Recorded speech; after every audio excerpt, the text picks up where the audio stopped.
चीन दौरे पर प्रधानमंत्री नरेंद्र मोदी पीएम मोदी जिनपिंग के बीच द्विपक्षीय बैठक। चीन के तियानजिन में दोनों की मुलाकात। एससीओ समिट में शामिल होंगे पीएम मोदी। भारत चीन के कई मुद्दों पर होगी वार्ता। दुनिया भर की निगाह टिकी है प्रधानमंत्री नरेंद्र मोदी के चीन दौरे पर, क्योंकि प्रधानमंत्री 7 वर्षों बाद चीन पहुंचे हैं।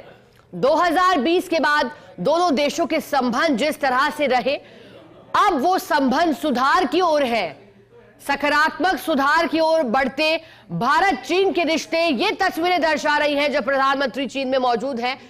तियानजिन पहुंचे थे, एक्सक्लूसिव तस्वीरें आ चुकी हैं जिसका इंतजार हो रहा था। 7 साल बाद पीएम मोदी और जिनपिंग की मुलाकात।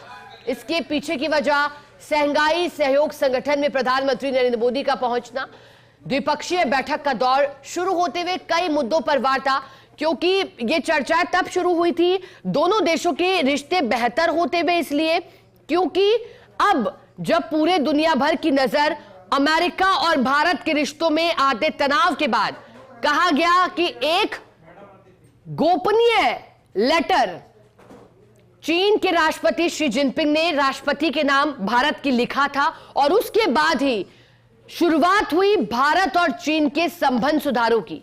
ये लेटर मार्च में लिखा गया था और उसके बाद जिस तरह के फैसले दोनों देश करते रहे एक दूसरे को लेकर, चाहे कैलाश मानसरोवर यात्रा की बात हो या फिर कई विभिन्न मौकों पर मिलना, चीन के विदेश मंत्री का भारत आना और भारत के विदेश मंत्री के साथ उनकी बैठक होना, सकारात्मक रवैया अपनाना, यह संकेत शुरुआत से दे रहा था कि भारत और चीन के संबंध जो पिछले 5 सालों से खास तौर पर एकदम तनावपूर्ण माहौल में थे, अब वो सुधार की ओर बढ़ रही है। प्रधानमंत्री कल जापान से सीधा चीन पहुंचे थे, क्योंकि इस पूरे सप्ताह प्रधानमंत्री एशियाई देशों की यात्रा पर है। ईस्ट एशियाई देशों की जापान वो पहुंचे, 2 दिवसीय आधिकारिक यात्रा पर रहे, द्विपक्षीय बहुपक्षीय बैठक का हिस्सा बने, दोनों देशों के संबंध प्रगाढ़ करने की बात हुई। फिर सीधा वहां से 2 दिवसीय यात्रा समाप्त होने पर चीन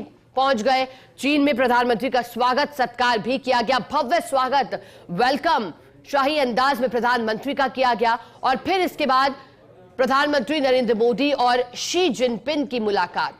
एक्सक्लूसिव तस्वीरों में देखिएगा, ये तस्वीरें 7 साल बाद आ रही है, क्योंकि देखिए जिन देशों में प्रधानमंत्री सबसे अधिक पहुंचे हैं अपने टेन्योर में अब तक के तीसरे कार्यकाल में, उसमें नाम अमेरिका का आता रहा, लेकिन अमेरिका के साथ टैरिफ वॉर, जिस तरह से अमेरिका ने भारत पर एक के बाद एक टैरिफ लगाए थे, कहा गया कि 10 से 12 बार पहुंचे। उसके पीछे यूएन का अमेरिका में होना भी एक प्रमुख वजह बताया था, लेकिन अगर उसको छोड़ दे तो फिर उसके बाद प्रधानमंत्री सबसे ज्यादा जापान पहुंचे थे, 8वीं बार जापान यात्रा पर रहे। और फिर चीन पर भी प्रधानमंत्री की यह यात्रा चर्चाओं में है।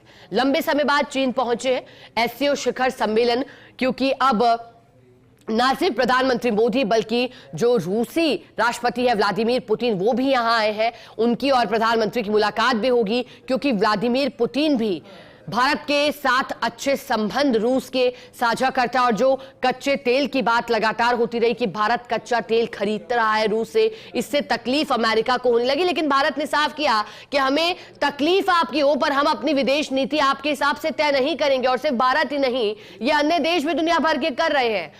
तो ऐसे में जो रूस है वो भी कहीं ना कहीं ये चाहता था कि जो भारत और चीन के संबंध है वो बेहतर हो। कूटनीतिक दृष्टि से पूरी दुनिया भर की नजर इस चाइना प्रधानमंत्री के दौरे पर टिकी थी।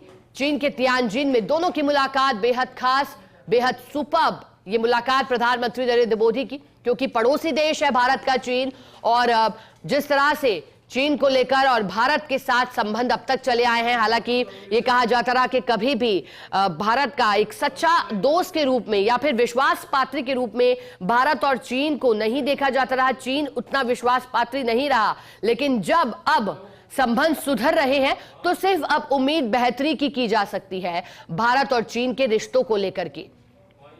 ये माहौल जो बना दुनिया भर में, चीन ने भी इसे भापा कि अब जब डोनाल्ड ट्रंप आए हैं तो पहले यह माना जा रहा था कि क्योंकि अभी तक का जो टेन्योर डोनाल्ड ट्रंप का था, जब पिछला उनका कार्यकाल था, तो भारत के साथ जिस तरह के रिश्ते रहे माना जा रहा था कि अच्छे होंगे, लेकिन जो तनाव की स्थितियां बनती गई, खुद अमेरिका से जुड़े जो एक्सपर्ट्स हैं उन्होंने भी माना कि भारत और अमेरिका के रिश्ते तनावपूर्ण हैं, लेकिन ऐसे रिश्ते नहीं होने चाहिए थे, क्योंकि भारत और अमेरिका का जो सदियों पुराना सफर रहा है, उसके बाद इस तरह से रिश्ते भारत के अमेरिका के साथ तनाव में होना, खराबी की ओर बढ़ना ठीक नहीं है, इसे माना। लेकिन बावजूद ट्रंप टैरिफ वॉर की बात करते रहे, कभी 25%, फिर अतिरिक्त, और अब 50% टैरिफ लगाया। और भारत ने भी साफ किया कि हम अपने किसानों, छोटे कामगारों के हितों से समझौता नहीं करेंगे।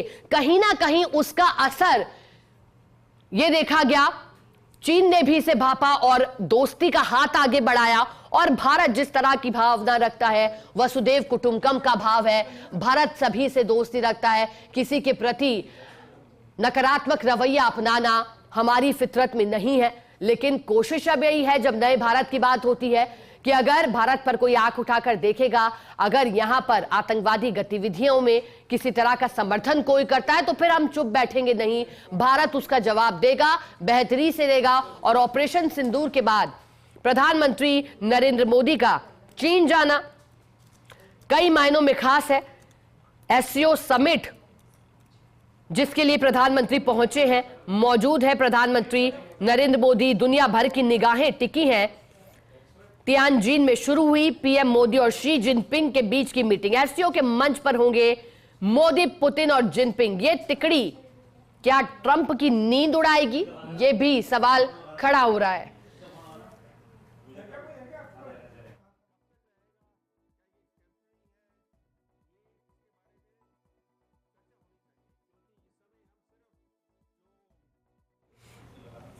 चीन के तियानजिन में महाशक्तियों का महामंथन और तस्वीरें जब मिले मोदी और शी जिनपिंग।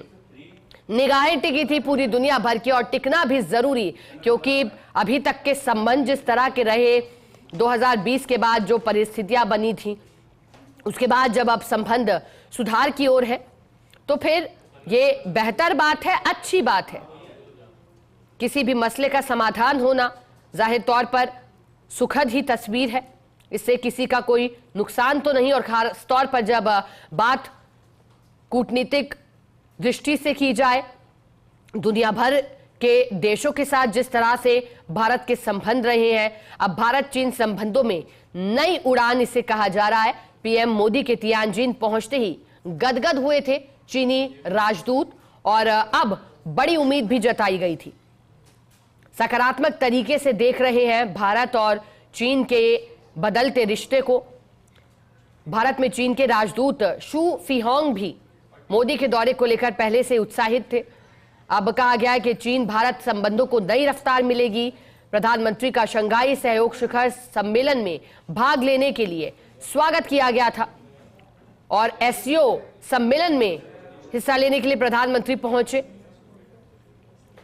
बता दें कि जब भारत के रिश्ते अमेरिका से तनावपूर्ण हुए, ऐसे समय भारत की चीन यात्रा, चीन पहुंचना प्रधानमंत्री का, भारत और चीन के रिश्ते बीते कुछ वर्षों में अच्छे नहीं रहे थे, और चीन जाने को बीजिंग से संबंध सुधारने और अमेरिका को जवाब देने की कोशिश की तरफ के रूप में भी देखा जा सकता है। एससीओ में बड़े फैसले होंगे, क्योंकि एससीओ के 3 प्रमुख देश जिसमें चीन है, रूस है, भारत है, इस समय अमेरिका से तनातनी सभी की कहीं ना कहीं, क्योंकि एक तरफ चीन की तनातनी की बात इसलिए हो रही थी क्योंकि जब शुरुआत डोनाल्ड ट्रंप ने जनवरी में सत्ता संभालते ही टैरिफ वॉर की थी, तो 200% से ज्यादा टैरिफ चीन पे लगाने की बात की थी। हालांकि फिर उसे वापस भी लिया, डोनाल्ड ट्रंप ने एक कदम पीछे लिया, अपनी बातों से पलटे और फिर उसे रोका गया। फिर पुतिन के साथ भी जब पुतिन और उनकी मुलाकात हुई थी हाल ही में, वो भी चर्चाओं में थी, क्योंकि डोनाल्ड ट्रंप उम्मीद जता रहे थे और लगातार कहते आए हैं जो रूस और यूक्रेन की जंग रोकने की बात हो कि उसमें एक अहम भूमिका अमेरिका निभा सकता है, लेकिन वो तस्वीरें जो होनी चाहिए थी वो होते हुए रूस के साथ भी दिखाई नहीं दी। चीन की बात की, रूस की बात की, फिर तस्वीरें भारत के साथ भी जिस तरह से बदली, अमेरिका के रिश्ते जिस तरह से भारत के साथ डोनाल्ड ट्रंप के कार्यकाल में रहने चाहिए थे वैसे नहीं दिखाई दी, और इसकी बड़ी वजह खुद डोनाल्ड ट्रंप और उनकी टैरिफ वॉर की शुरुआत करना। बता दें कि एससीओ की स्थापना 2001 में हुई थी, जब चीन, रूस, कजाकिस्तान किर्गिस्तान, तजाकिस्तान और उज्बेकिस्तान से मिलकर की थी। फिर 2017 में भारत इसमें शामिल हुआ था, फिर इसके सदस्य और बढ़े और अब एससीओ की ताकत काफी बढ़ गई। कहा गया है कि कोई फैसला इस एससीओ समिट में हो सकता है, बड़े ऐलान हो सकते हैं।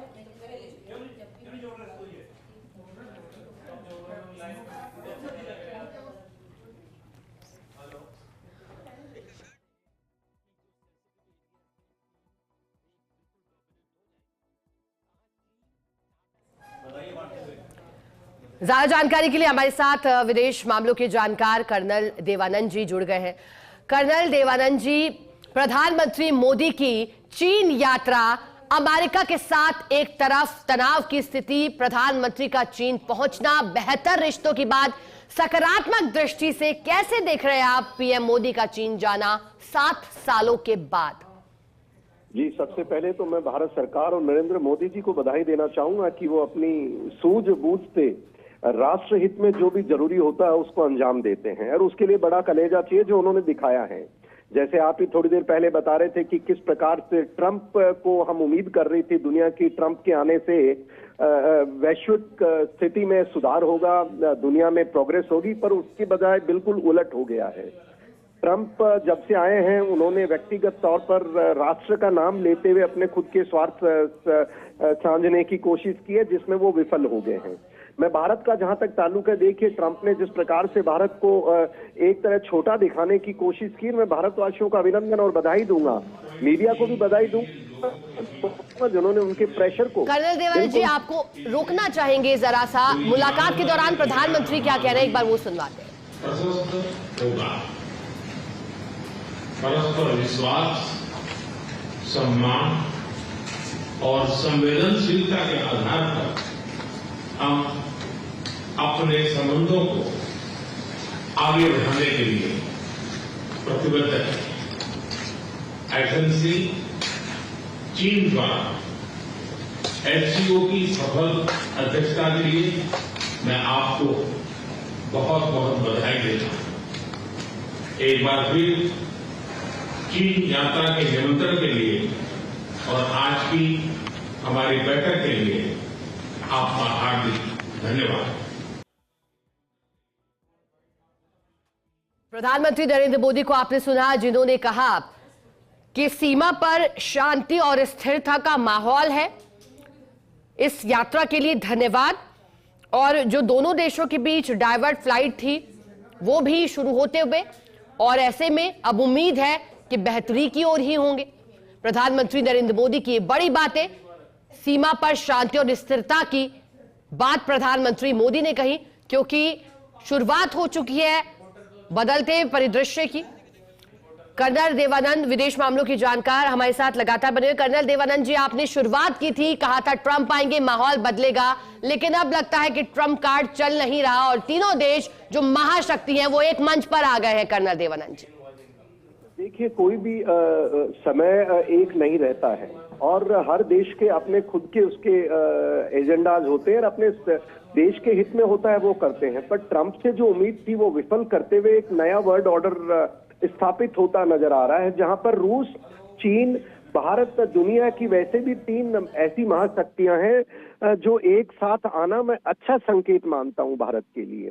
सबसे पहली बात, प्रधानमंत्री महोदय ने जिस प्रकार कहा कि देखिए चीन पे हम भरोसा नहीं कर सकते, चीन की एक उनकी विचारधारा अलग है, लेकिन हमारा पड़ोसी है और उसके साथ अगर अब वो चीन, कहा गया है थोड़े दिन पहले एक चीन के राष्ट्रपति द्वारा एक पत्र लिखा गया था हमारे देश के राष्ट्रपति महोदय को, और उसके बाद ये बातें आगे बढ़ने लगी हैं। हमारे रूस से संबंध अच्छे हैं, उसके कारण भी शायद ये ट्रायो एक अगर दुनिया में शांति लाता है तो बहुत अच्छा कदम है। इसके 3 बिंदु मैं आपसे शेयर करना चाहूंगा। पहला, भारत को क्यों ये कदम उठाना उचित है। पहली बात तो ये है कि अमेरिका द्वारा, क्योंकि अमेरिका कभी भारत का मित्र नहीं रहा, लोग चीन को मित्र नहीं कहते, मैं मानता हूं चीन पे भरोसा नहीं किया जा सकता, पर अमेरिका तो सदैव भारत के खिलाफ रहा है, अगर इतिहास में उठा के देखें। रूस, क्योंकि भारत और हमारी नजदीकियां हैं, और रूस ने अगर हमें पिछले 3 वर्षों के दौरान तेल सस्ते दाम पे देते हुए भारत की आर्थिक स्थिति को मजबूत किया है और हमारा साथ दिया है, जिसको लेकर के मैं मानता हूं भारत पूरी तरह उनके साथ खड़ा है। पर अब चीन का हमारे साथ आना अंतर्राष्ट्रीय पटल के ऊपर हमारे हित में है और दुनिया के भी हित में। शांति कायम होगी अगर हमारा विवाद, जो बॉर्डर विवाद है चीन के साथ LAC का, वो सुलझता है तो मैं मानता हूं ये बहुत बधाई का काम होगा और एक देश के लिए शुभ संकेत होगा, क्योंकि हम हमारे देश की प्रगति की ओर ध्यान दे पाएंगे, शांति बना पाएंगे। और जैसे प्रधानमंत्री महोदय के पहुंचने से पहले ही हमारी डायरेक्ट फ्लाइट शुरू हो गई है। हमारा जो किसानों के लिए यूरिया वो सप्लाई अमेरिका चीन ने बंद कर दिया था, वो शुरू कर दिया गया है। बॉर्डर पर उन्होंने कहा कि हम शांति प्रस्ताव के ऊपर काम करेंगे। तो मैं मानता हूं भारत तो यही चाहता है, भारत को कभी चीन के प्रोग्रेस से दिक्कत नहीं थी, वो हमारे काम के साथ। और देखिए, इससे हमारे देश के अंदर आज जो इस क्वार्टर का बताया गया है कि जो GDP ग्रोथ है 7.8, हमारी जो हमने सोचा उससे कहीं ज्यादा है। तो मैं मानता हूं ये सारा नतीजा मोदी जी की नीति, देश की एकजुटता और रूस द्वारा उस बुरे वक्त में जब दुनिया में तेल के भाव बढ़ सकते थे, हमारे देश की इकोनॉमी को कंट्रोल करवाया। और अब एक सबसे बड़ी बात, जो तीसरी अहम बात है, कि चीन भी समझ चुका कि भारत अब भारत 62 का नहीं है, भारत का कद बढ़ चुका है, भारत की गवर्नेंस बहुत मजबूत हो चुकी है, भारत के लोग और युवा सब समझते हैं कि देश हित में है, वो काम करेंगे। तो ये एक बहुत शुभ संकेत मानता हूं। और अंतर्राष्ट्रीय पटल पे भी अगर ये तीनों एक आते हैं, तो जो अमेरिका आज के दिन, अमेरिका ने क्या किया साहब, अमेरिका दूसरे के कंधे पे अपना हथियार रख करके बंदूक रखता है और दुश्मन पे वार करता है। भारत पे भी उसने 47 में वार किया था, भारत ने उसने 71 पे वार किया था वो, और उसी तरह देखिए इराक के ऊपर किया। अब क्या कर रहा है वो, यूक्रेन के कंधे से पूरे नाटो और रूस के खिलाफ वो काम कर रहा है। और ट्रंप फेल हो चुके हैं, इसमें कोई बात नहीं है। और अब ये जो तीनों अपना SCO मीटिंग के अंदर भारत, रूस और चीन एक साथ आ गए हैं, मैं मानता हूं दुनिया के लिए एक अच्छा संकेत है। दुनिया के लिए हो या ना हो, भारत के लिए, भारत की ताकत को लोग स्वीकार कर रहे हैं। भारत का इसमें भला है। अगर LAC पे हमारा मामला पलट जाता है तो हमारे 60,000 के आसपास जो एक्स्ट्रा हमने सैनिक डिप्लॉय किए उसकी जरूरत नहीं पड़ेगी। POK के अंदर वापस भारत को लेने में आसानी रहेगी। और रही बात, अगर चीन को गलियारा चाहिए भारत के POK से, जिसमें हमने गिलगित बाल्टिस्तान से, तो अगर संबंध अच्छे होंगे तो मैं मानता हूं ये पूरे इलाके और हमारे सब के लिए शुभ संकेत है। और मैं बधाई देना चाहूंगा मोदी जी को और देश को भी इसके लिए कि आज उनके साथ खड़े हैं। बिल्कुल कर्नल देवानंद जी, और बिल्कुल कह सकते हैं ये कि एक धोखेबाज दोस्त से बेहतर कहीं ना कहीं विश्वासी प्रतिद्वंदी है। और अब जब ये फैसला भारत का है, बेहतरी की ओर रिश्ते आ रहे हैं, तो अच्छी बात है, खुशी की बात है। बहुत शुक्रिया कर्नल देवानंद जी आपका साथ जुड़ने के लिए, जानकारी के लिए।